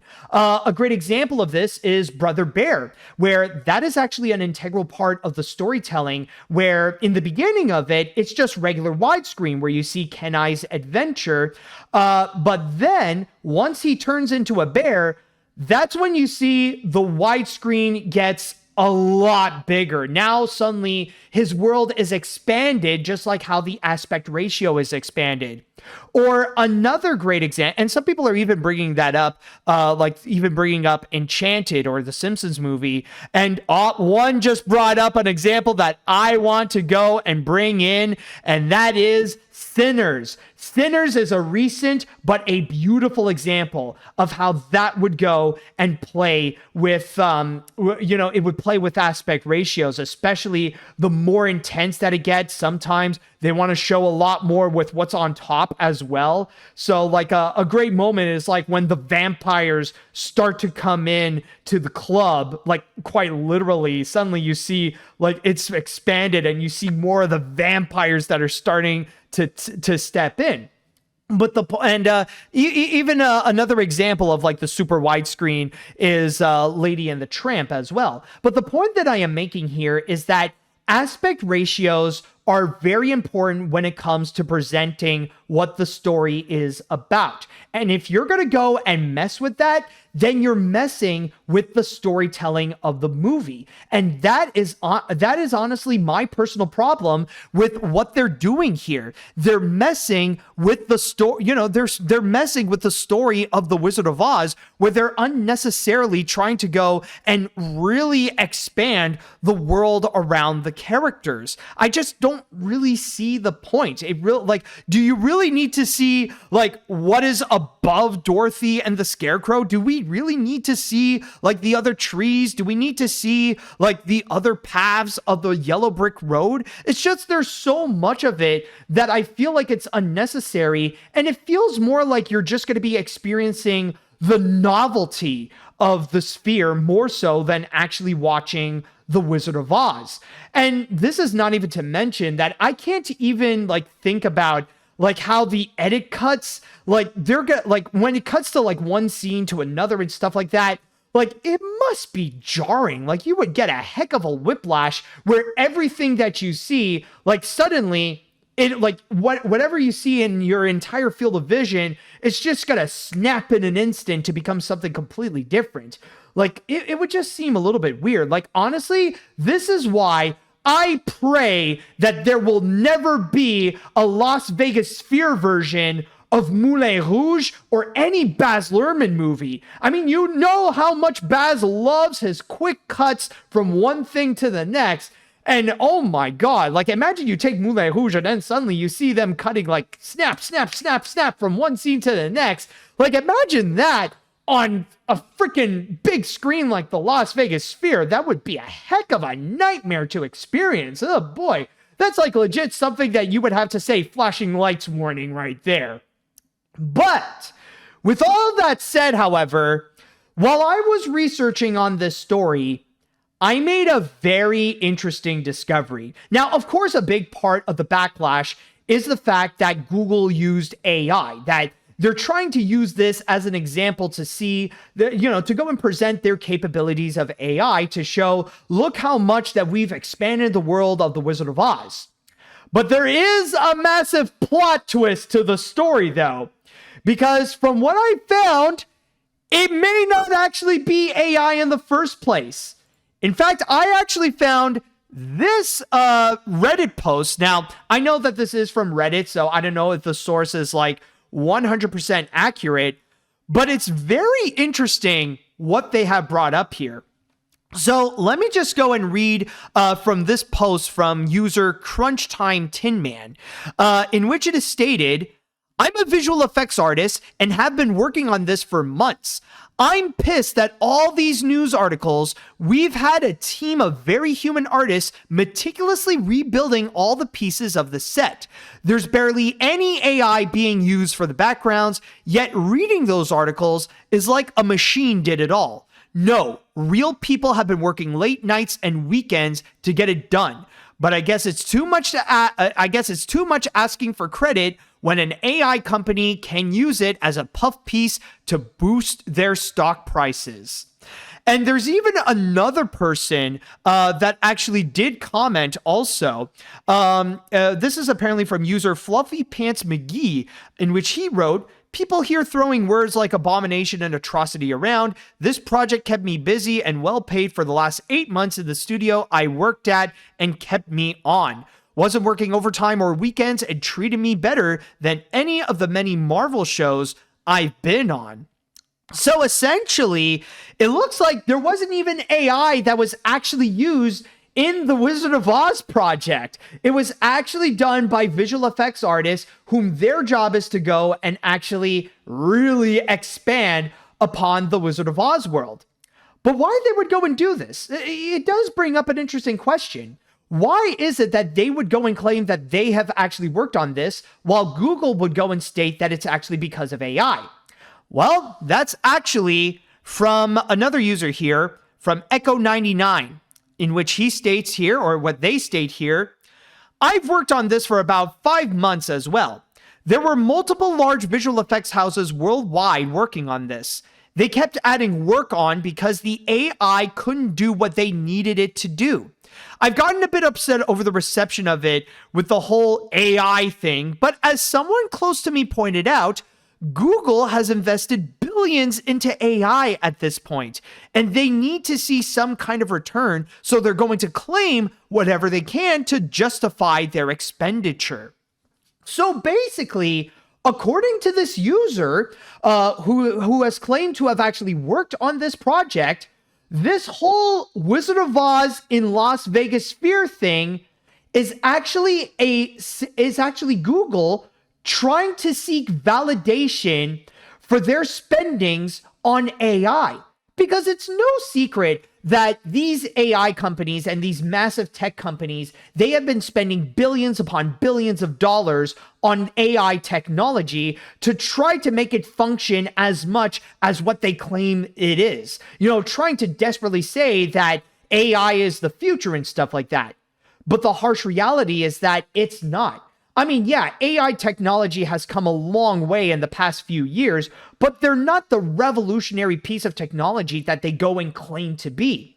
And when it comes to this project in particular with The Wizard of Oz, they want to try to show more of the capabilities of AI, but they couldn't do so, which is why they needed the help of visual effects artists to go and actually achieve what they wanted this AI piece to go and actually do. So it's a way to desperately try to justify to not just the public, but especially to their investors to go and say that what they are spending with AI is actually worth it, when in reality, it's all just a lost cause. It's all just hopeless.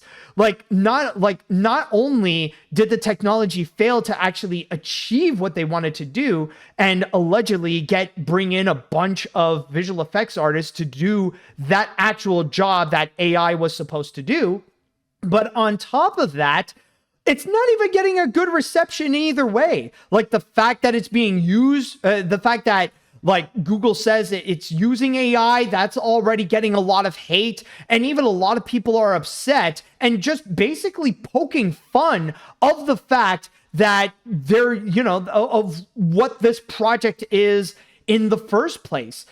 Basically making a meme to mock on the disastrous results of what this Wizard of Oz project did. So in that regard, I will say overall, in my opinion, this project, the more I think about it, the more that the idea of this movie, this altered version of The Wizard of Oz, trying to go and fit the entire thing in the Las Vegas Sphere, it's just absolutely ridiculous. And it kind of ruins the original vision of what The Wizard of Oz should be. You shouldn't go and fully mess with the aspect ratio. We don't need to go and see more of what's beyond the camera. What's in front of the camera should be it. That's enough to go and tell the story. And that's the big thing of what makes The Wizard of Oz so timeless for all of these decades. And in fact, we're almost at the point where it's getting closer and closer to being a whole century old at that point. So already the concept of it is just a lost cause. And I gotta say, it's kind of an interesting twist to see that it may not actually be AI after all. So overall, this is just a big failure for AI, regardless if it actually is AI responsible for doing that or not. It's just making both Google and the technology, it just makes them look bad overall. Okay, so with that said, now it is time I want to go and pass this on to the chat wall. And I'd like to ask you all, what do you all think about the whole Wizard of Oz controversy at the Las Vegas Sphere? I would love to know what you think. If you have actually seen it, I would love to know your thoughts. Or if you think this whole thing is just absolutely ridiculous, rather if it's used by AI or with what they wanted to do in there. Let me know what you think here. All right, so I remember I saw this And this is just a terrible idea. The fact that they would take a classic like The Wizard of Oz and basically try to display on that sphere and try to change its aspect ratio, honestly, even if it didn't use AI, it still doesn't change that Google tried to say that they use AI, and it's really disrespectful. Seriously, I feel sorry for everyone involved with this. This is really another example to how AI is just a mistake. All right, fair enough, man. In the words of the angry video game nerd, what were they thinking? Using the AI excuse to recreate the Wizard of Oz for this giant testicle in Las Vegas is one of the most insulting things I have ever seen in cinematic history. It's disgusting, it's ugly, and it's making the Star Wars Special Edition sounding good by comparison. Such a waste of time and money, and they are doing this to a beloved classic. If I want to experience The Wizard of Oz on the big screen, see it in the 70mm IMAX. That is definitely worth it. Ooh, very interesting. Let's see. Well, screw this male bovine excrement. If any of those Reddit comments are true, then an AI company practically scammed the public in such an idiotic fashion. They should all wear a cone of shame for this. Let's see what else. Honestly, this whole thing is basically a massive what the actual fruit is going on.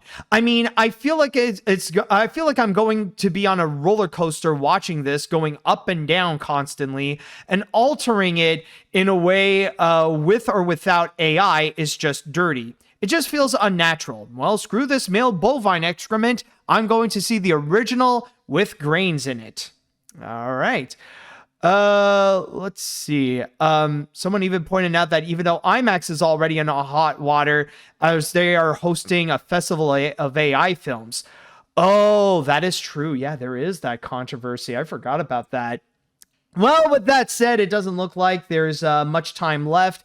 And there's not much comments left. So with that said, I think that should do it for this episode of AniMat's Crazy Cartoon Cast. Thank you all so much for joining me on this, and what a fun episode that this came out.